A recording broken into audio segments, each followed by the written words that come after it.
On va résumer maintenant le chapitre 11 de Sobibor de Jean Mola. C'est encore un chapitre très long, je vais essayer d'en faire un résumé succinct avec l'essentiel. C'est aussi un chapitre très émouvant, très bouleversant. On attaque le résumé. C'est toujours le petit agenda, là, le journal intime de Jacques Desroches, le 21 juillet 1942. Ça sent très mauvais dans le camp parce que maintenant ils ont beaucoup de trains qui arrivent, ils tuent beaucoup de gens, ils les enterrent et les corps en décomposition sentent mauvais. Jacques écrit, il aurait compris que Anna soit dégoûtée, qu'elle dise qu'elle a peur, etc. Mais elle ne dit rien, elle reste silencieuse. 23 juillet 1942. Comme la décomposition des corps posait vraiment des problèmes, ça commençait à sentir mauvais, les voisins pouvaient se plaindre. Ils avaient peur aussi que ça contamine la nappe phréatique et l'eau qui est puisée. Les officiers ont rapporté ça au chef qui s'est fâché, qui a dit il ne faut pas enterrer les corps, il faut les brûler. Donc ils se sont mis à faire des tas avec un petit peu d'humain et un petit peu de bois. Et donc ils déterraient les corps, ils ont dit qu'ils ont dû abattre plusieurs ouvriers juifs pour qu'ils acceptent de faire ce travail. Et après, ils les font brûler. Le 25 juillet, c'est toujours le témoignage de Jacques Desroches, il faut bien s'en rappeler. Il décrit un petit peu tout ça, comme si c'était poétique, comme si les cendres qui s'envolent, des corps complètement exterminés, détruits, ça avait quelque chose d'un petit peu poétique. Il raconte que le brasier ne s'éteint plus jamais et que la chaleur est infernale, que la nuit, des fois, il se lève et il va regarder les flammes. Et il n'est pas le seul parce qu'il dit qu'ils sont plusieurs de temps en temps à se croiser la nuit, qui vont voir cet énorme brasier. La dernière phrase du témoignage de ce jour, c'est « Jamais je n'aurais osé imaginer que la haine pour un peuple pourrait être portée à un tel degré d'incandescence. » Ensuite, le 28 juillet, Jacques nous dit que Anna lui a rapporté que les Polonais disent si elle n'était pas mariée avec lui, enfin en tout cas s'ils ne vivaient pas ensemble, si Anna ne s'était pas mise en couple avec Jacques, elle aurait sûrement été exterminée. Et il s'inquiète un peu pour elle parce qu'il dit qu'elle est quand même un témoin gênant, mais il est en même temps content de se dire que c'est grâce à son amour qu'elle est en vie. Et en parlant de témoin gênant, il dit qu'il y a son journal qui est aussi quelque chose de très dangereux parce qu'ils n'ont pas le droit de raconter ce qu'ils font. Et lui continue à l'écrire parce qu'il dit qu'il a besoin pour continuer à réfléchir, à penser. Visiblement, il ne réfléchit pas si bien que ça, mais passons. Il faut qu'il le fasse dans sa langue maternelle, c'est-à-dire le français. Ensuite, le 8 août 1942. Je résume parce que c'est vraiment long. Les chefs lui demandent d'accroître la capacité d'extermination des juifs qui arrivent dans le camp. Donc il part pour aller observer dans d'autres camps et il revient le 26 août 42. Il commence par dire qu'il a retrouvé Anna avec un bonheur sans pareil, et ensuite il parle de trucs techniques, par exemple la construction des nouvelles chambres à gaz, et il dit encore que les Ukrainiens, pour faire travailler les prisonniers juifs, ils les frappent et ils les tuent de temps en temps juste pour l'exemple, et il continue à dire qu'il s'y fait pas à la brutalité des Ukrainiens, qu'il est dégoûté par la violence directe. Ensuite, le 2 septembre 1942, il dit que la cadence s'accélère toujours, il y a 20 trains de 60 wagons qui arrivent par mois. Le 4 septembre, il est tout content parce qu'il croit que l'armée nazie est en train de gagner sur le front de l'Est, c'est-à-dire face à la Russie. Le 20 septembre, il dit que maintenant, ils ont terminé les dernières cabines et ils peuvent tuer 1200 personnes à la fois. En plus, ils ont mis des petites rails qui vont directement des chambres à gaz au grand feu où ils brûlent les gens, donc ils gagnent du temps, ils mettent tout le monde sur des wagons. Ça paraît un peu cynique, dit comme ça et à toute vitesse, mais c'est vraiment le ressenti qu'on a quand on lit ce livre, parce qu'on a le point de vue de Jacques Desroches qui semble être vraiment insensible à tout et qui raconte tout ça. Un petit bémol quand même, il n'aime pas la violence directe. Le 11 octobre, il dit que tout va bien, le camp marche à merveille, ils ont plein de monde qui arrive, et entre autres beaucoup de juifs de la région de Lublin, qui, d'après lui, étaient complètement parasités par les juifs. Le 22 octobre 1942. Donc Jacques Desroches parle des convois qui arrivent de façon super méprisante. Il dit ils sortent, ils sont terriblement sales, épuisés, ils ne se révoltent pas, ils se laissent amener pour se faire exécuter. Comme si sérieusement ils ne se doutaient pas qu'ils allaient être tués. C'est un peuple qui n'a pas de dignité, comment est-ce qu'on pourrait les respecter alors qu'ils sont aussi pitoyables? Sauf, il dit une fois, un jour, il est tombé sur un homme qui était un vieux monsieur d'au moins 70 ans, qui lui avait l'air de ne pas croire tous les mensonges qui disaient c'est bon, maintenant on va vous doucher et tout, comme ils nous ont expliqué dans les chapitres précédents. Et il regardait, il fixait des yeux Jacques Desroches, il lui a dit un mot qui ressemblait à Zach Or, puis il a suivi les autres pour aller se faire exécuter. Jacques Desroches termine en faisant une citation latine en disant « pulvis es », 3 petits points, ce qui veut dire tu es poussière, et donc on devine la suite de la situation, c'est qu'on retourne à la poussière. Ensuite, le récit est interrompu pendant 6 mois. Emma dit qu'il manque des pages, mais pas assez pour couvrir 6 mois, donc il a arrêté d'écrire pendant quelques temps, et il y a quelques pages qui ont été arrachées. Donc le 26 avril, il y a des populations qui viennent de toute l'Europe. Il dit « Oh, c'est dingue, il y avait vraiment des juifs partout. » Et surtout, il y en a qui arrivent de France, et du coup, il entend parler français, ça le rend un peu nostalgique. Ensuite, il y a encore une dizaine de pages arrachées. Et là, il y a un gros bond dans le temps. On se retrouve le 30 mai, et il dit que l'état de Anna s'améliore de jour en jour. Elle a failli mourir à la suite d'un accident. En fait, elle a perdu un bébé qu'elle attendait. Après, elle a fait une infection, elle a failli mourir, mais il y a un médecin qui est venu de Lublin et qui lui a sauvé la vie. Et il dit qu'il culpabilise énormément parce que c'est lui qui est responsable de l'état de Anna, de la mort de son fils. Il dit de la mort de celui qui aurait été son fils. Et il dit qu'il a terriblement peur qu'elle le haïsse et qu'elle veuille plus de lui. Alors en fait, qu'est-ce qui s'est passé? C'est qu'elle est tombée enceinte. Donc lui, il lui a dit, bah écoute, faut te faire avorter, hein, vu ce qu'on est en train de vivre en ce moment, c'est pas des circonstances pour avoir un enfant. Conrad a dit aussi à Jacques Desroches qu'il fallait que sa femme se fasse avorter, mais Anna voulait absolument garder le bébé. Donc il a fini par s'y faire, elle a gardé le bébé, et un jour où il se promenait avec Conrad, Conrad lui a dit, est-ce que toi, tu es capable de tuer les Juifs? Et Jacques Desroches, il lui dit, est-ce que tu veux dire, est-ce que je suis capable d'en tuer personnellement? Il dit, ah bah non, ça d'en tuer personnellement, je sais que tu en es capable, vu que tu en as déjà tué des milliers. Déjà, ça lui fait un peu un choc, parce qu'il considérait qu'il était un rouage, mais il considérait pas vraiment que c'était lui qui tuait les gens. Mais il veut dire, est-ce que tu es capable de les tuer de tes propres mains? Et là, il parle d'une section, dont j'ai oublié le nom, qui exécute des Juifs dans des circonstances absolument horribles. Et Conrad dit qu'il y a déjà participé, et il demande à Jacques Desroches s'il serait capable de le faire lui aussi. Lui, on sait depuis le début de ses témoignages qu'il n'est pas très à l'aise avec tout ce qu'est la violence physique. Et il se demande si c'est pas une sorte de mise à l'épreuve, si Conrad lui demande pas ça un petit peu pour tester ses capacités. Et en même temps, il lui propose un poste un peu plus important. Et ils terminent leur conversation comme ça. Toute la nuit, Jacques Desroches endort mal. Et puis, le 21 mai, il y a des Juifs qui arrivent de Hollande. Et c'est un petit peu le cirque, les gens ne sont pas très disciplinés, les Ukrainiens, comme toujours, crient dessus, sur eux et les tapent. Et d'habitude, ils laissent les enfants avec leur mère, et il dit là, pour une raison qui m'échappe, on avait séparé les enfants et les mères. Et il y avait un tout petit qui hurlait, et sa mère criait aussi, et c'était impossible de les séparer. Et il dit, du coup, il a pris son pistolet, parce qu'il a vu que c'était le moment où il devait faire ses preuves, il a abattu le petit enfant, et après, la femme, elle a arrêté de parler tellement elle était choquée, et il a abattu la femme aussi.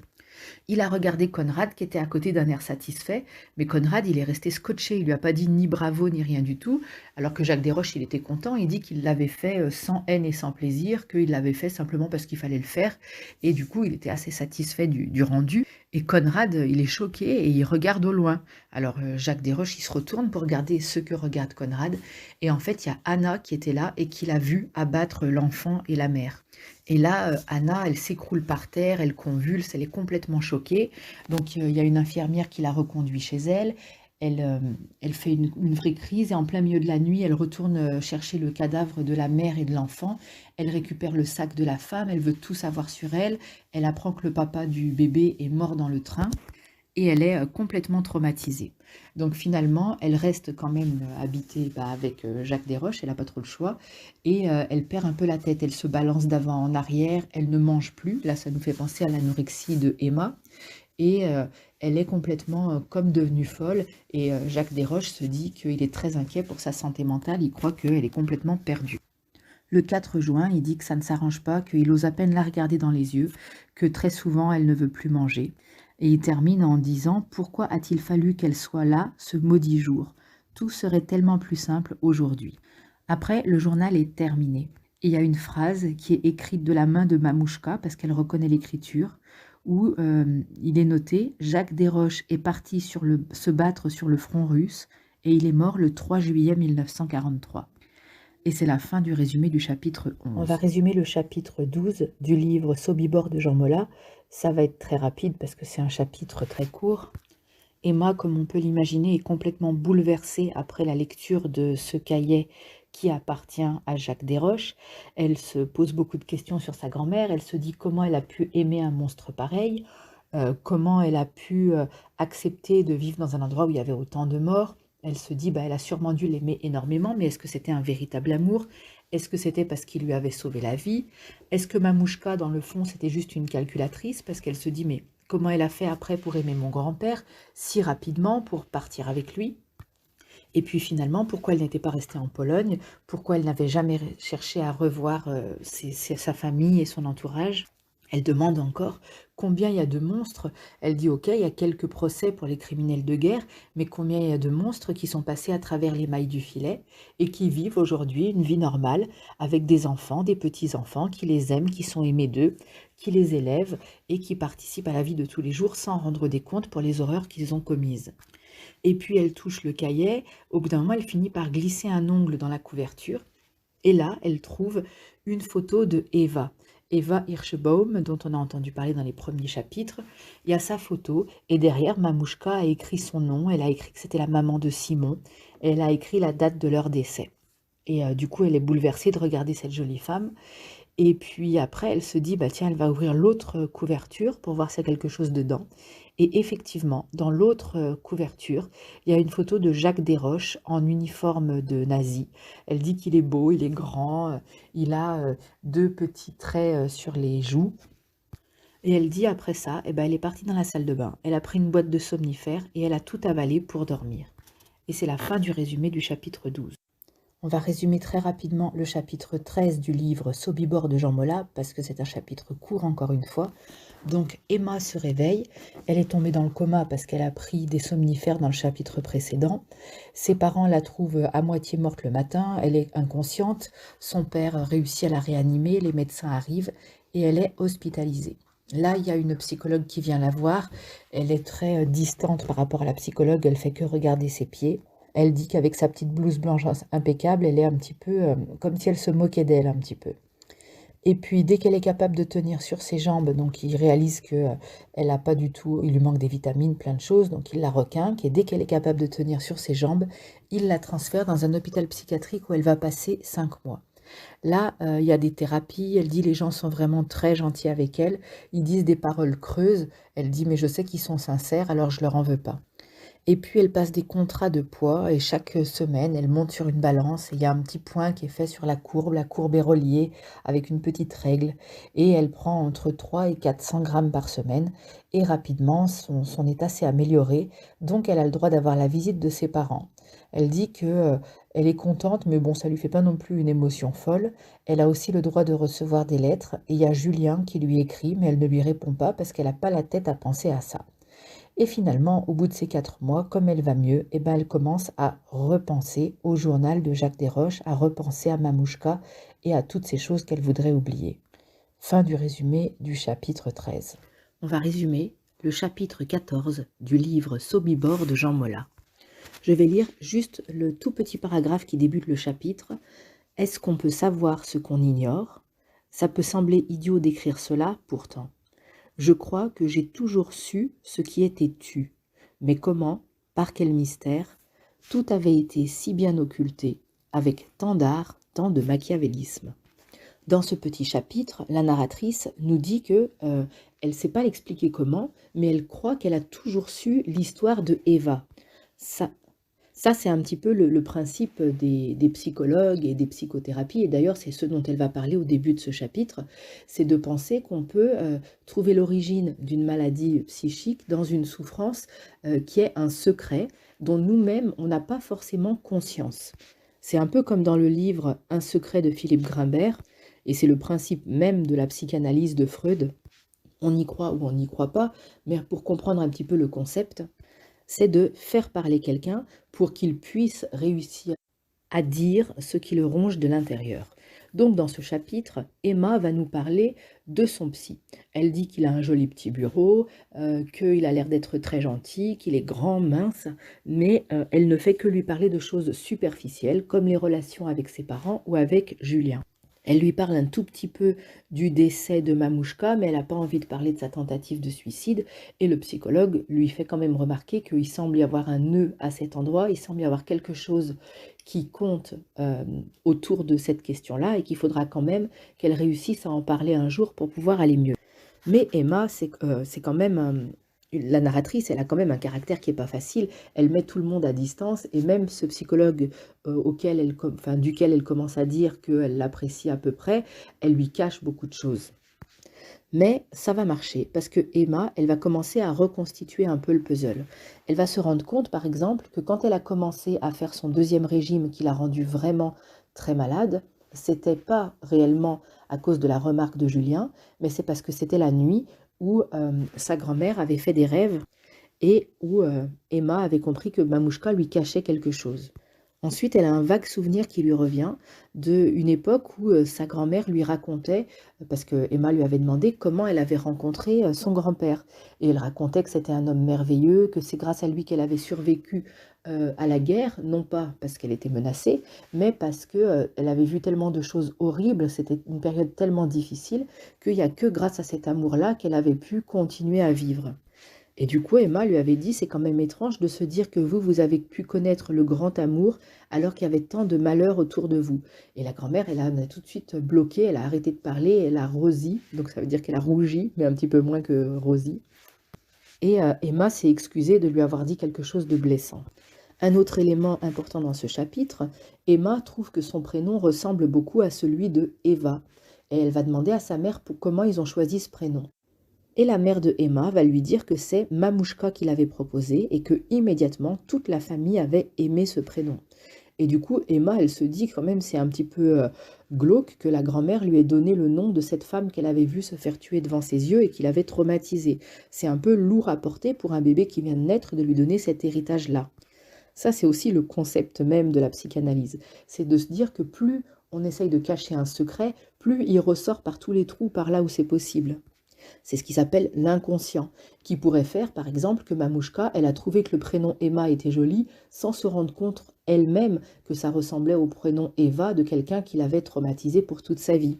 Parce que inconsciemment, c'est le principe, on y croit ou pas, hein, je dis toujours, c'est chacun peut l'interpréter à sa façon, dire que c'est vrai ou que c'est des simples coïncidences, c'est de dire que l'inconscient fait qu'on fait ressortir le secret malgré soi alors qu'on ne voulait pas en parler.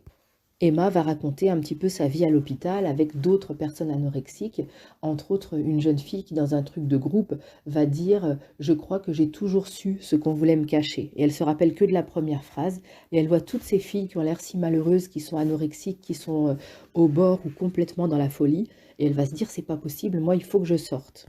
Et du coup, elle va demander à ses parents le droit de sortir.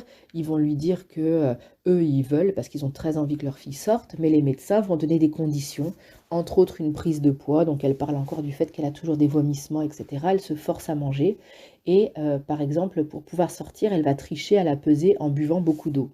Comme ça, chaque fois, elle aura quelques grammes en plus. Et quand elle rentre à la maison, elle recommence à vomir, à maigrir et à plus ou moins se laisser mourir. Et elle dit finalement, au tout début du livre, hein, c'était arrivé à ce point-là, la boucle est bouclée, on est revenu au début de l'histoire, quand elle a volé dans le magasin, elle dit « J'ai dit à ma mère la raison exacte de mon acte, et c'était quand même simple, il fallait la lire, elle l'a fait pour qu'on l'arrête. » Et là, c'est une sorte de jeu de mots. L'arrêter, on peut penser se faire arrêter par la police, et donc sa mère, elle a été traumatisée, elle a pensé que sa fille voulait finir dans les bas-fonds des prisons, ou alors qu'on m'arrête parce qu'elle en peut plus de cette vie, elle en peut plus de vomir, de se laisser mourir, et elle veut qu'on l'aide à arrêter de s'enfoncer là-dedans.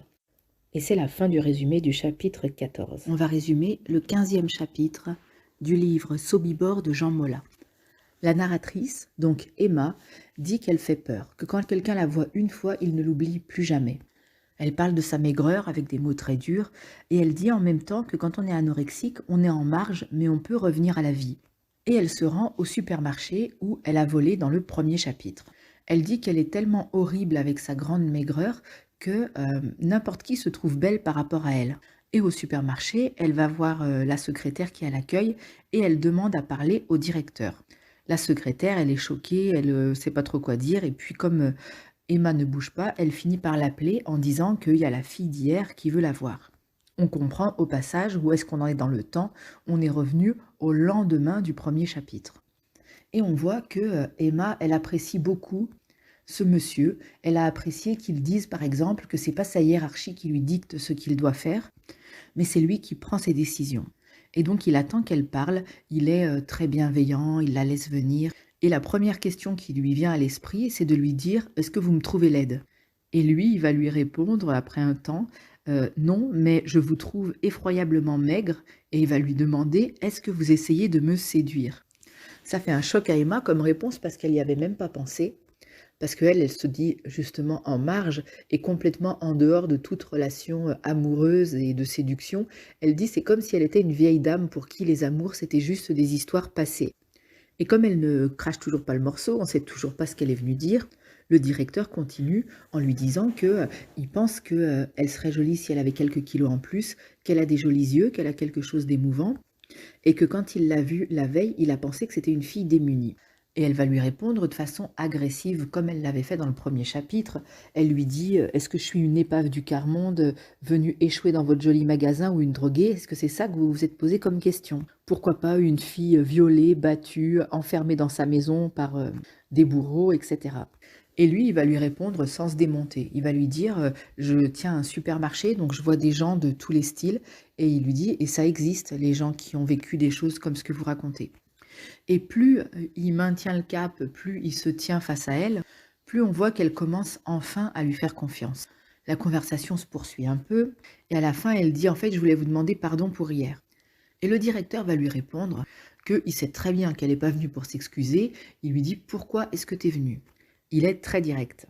Et comme elle répond toujours pas, il finit par lui dire « Écoute Emma, tu veux vraiment te foutre en l'air, tu vas finir par y laisser ta peau. » Et elle est contente qu'il y ait enfin quelqu'un qui se confronte à elle, parce que son père l'esquive, parce que sa mère, elle est complètement perdue, et elle apprécie cette franchise. Elle commence par dire si, et puis elle se bloque. Et à force qu'il insiste, il va lui dire parle, elle va finir par dire si vous saviez quelque chose de grave, de tellement grave que toutes vos familles pourraient en être éclaboussées, qu'est-ce que vous feriez? Il lui demande si c'est elle la victime, elle dit que non, et puis il lui dit est-ce que c'est un crime, est-ce que il y a des morts? Et elle va dire oui, il y en a. Il lui dit bah écoute, si tu veux parler, parle. Elle dit non, je ne suis pas encore prête pour parler. Il lui dit bah alors pourquoi est-ce que tu es venue? Et elle dit je suis venue pour demander un conseil. Qu'est-ce que vous feriez à ma place? Et lui, il va lui dire eh ben si c'était quelque chose d'aussi grave que ça, je pense que ce qu'il faudrait que tu fasses, c'est d'aller voir un magistrat. Et il lui donne un numéro de téléphone d'un magistrat. Parce qu'il lui dit si c'est quelque chose de si grave, tu peux pas le porter toute seule. Et elle a les mains cramponnées au bureau, et lui, il va lui prendre la main pour mettre le numéro de téléphone dans sa main. Et la dernière phrase du chapitre, il lui dit « Vas-y Emma, trouve le courage d'y aller, je t'en prie. Tu mérites mieux que ce que tu as fait de toi. » Et c'est la fin du résumé du chapitre 15. On va résumer le chapitre 16 de Sobibor. Le grand-père de Emma est retourné habiter dans sa maison. Ça fait 2 mois que Emma ne l'a pas vu. Il a habité un petit peu chez un autre oncle et maintenant il est retourné chez lui. Emma va lui rendre visite. Elle toque à la porte et tout de suite son grand-père est très gentil avec elle. Il lui dit qu'il s'est beaucoup inquiété et elle voit que c'est sincère. Elle dit qu'il flotte dans ses habits de deuil, qu'il a l'air profondément malheureux, qu'il ressemble pas du tout au grand-père qu'il a été. Il est en train d'écouter un morceau de musique classique de Bach et ils sont tous les deux un peu fascinés par la beauté de ce morceau et aucun des deux n'ose interrompre le silence. Finalement, Emma demande si elle peut aller aux toilettes. Et là, elle va faire quelque chose d'un peu bizarre, elle va quitter tous ses habits. Elle sort des toilettes et elle va s'asseoir sur le bord d'un fauteuil. Elle demande alors à son grand-père qu'est-ce que ça signifie Zak Hor. Et alors du coup, son grand-père lève la tête et il voit qu'elle est complètement squelettique, sans habits. Donc il a un choc, il lui dit mais qu'est-ce que tu fais comme ça? T'as perdu la tête, va t'habiller. Et elle répète sans arrêt la même question, elle lui dit qu'est-ce que ça veut dire Zak Hor? Et en fait, ce jour-là, elle l'a préparé pendant tout le temps où elle était hospitalisée, parce qu'elle a reconnu dans le cahier la photo qui était dans la 2e couverture de Jacques Desroches quand il était jeune, et en fait, c'est son grand-père. Donc son grand-père est Jacques Desroches, et il a pris l'identité d'un autre homme pour pouvoir retourner en France. Alors lui, au début, il essaye de faire semblant qu'il ne sait pas de quoi elle parle, il lui dit « Qu'est-ce que tu fais comme ça? Va donc te rhabiller ». Et elle dit non, je veux que tu me vois parce que ça va te rappeler des souvenirs de voir un corps qui meurt de faim. Et il lui dit mais qu'est-ce que tu sais? Qu'est-ce que Mamouchka t'a raconté? Et elle parle donc du jour où Mamouchka a parlé dans son sommeil et elle dit aussi qu'elle a trouvé le journal de Jacques Desroches. Lui, il dit c'est impossible, ce journal, je l'ai brûlé. Elle lui dit t'es sûr que tu l'as brûlé? C'est toi qui l'as brûlé? Et alors il comprend qu'en fait c'était Mamouchka qui devait le brûler et elle l'a caché. Pourquoi elle l'a caché? Pour garder justement le souvenir de toutes ces personnes. Pourquoi est-ce que Mamouchka a appelé Emma Emma en souvenir de Eva? Et le souvenir a traversé un petit peu les générations, entre autres grâce à Mamouchka qui refusait d'effacer complètement la mémoire de ces gens.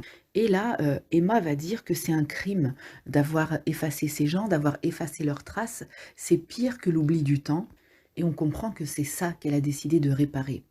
Et elle lui dit, alors, ce mot en hébreu qu'il t'a dit, que tu as marqué dans ton journal, c'est pas possible que tu aies jamais cherché la signification. Alors dis-moi ce que ça signifie. Et donc le grand-père, qui est donc Jacques Desroches, on a bien compris, va lui répondre, il m'a dit, souviens-toi. Et là, Emma, elle va crier, elle va dire, mais non, il t'a pas dit, souviens-toi à toi, il me l'a dit à moi. C'est un peu comme s'il avait jeté une malédiction qui traverse les générations.